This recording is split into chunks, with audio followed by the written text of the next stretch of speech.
Powered by Penguin.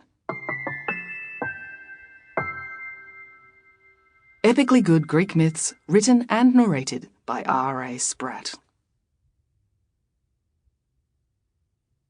We at Penguin Random House Australia acknowledge that Aboriginal and Torres Strait Islander peoples are the traditional custodians and the first storytellers of the lands on which we live and work.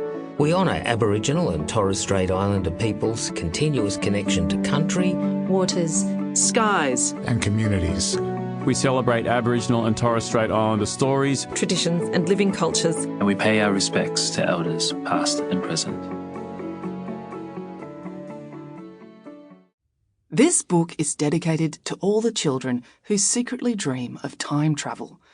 Unfortunately, time machines don't exist in the real world yet, but books do, and books allow us to travel through time and space, beyond reality and away into all the realms of impossibility.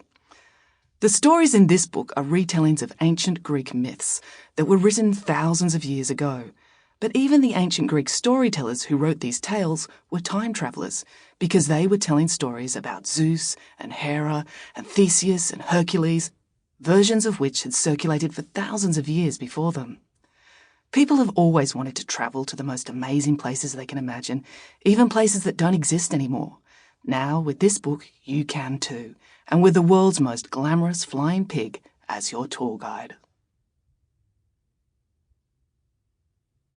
The True History of Archimedes.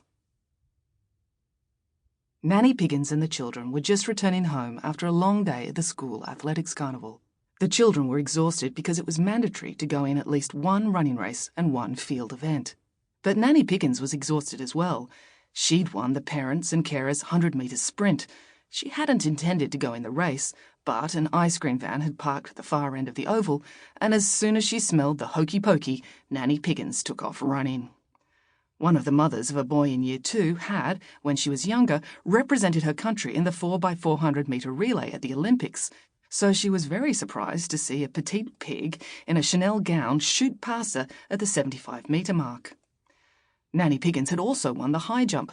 Parents and carers weren't actually meant to compete in this event, but Nanny Piggins was so shocked by how poor the human children were at jumping that she leapt out of the crowd and insisted they let her demonstrate. The poor marshal on duty made the mistake of laughing at Nanny Piggins.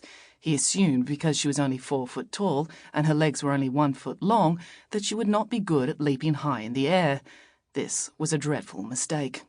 Obviously, Nanny Piggins was the world leader at being blasted into the sky out of a cannon, but she was...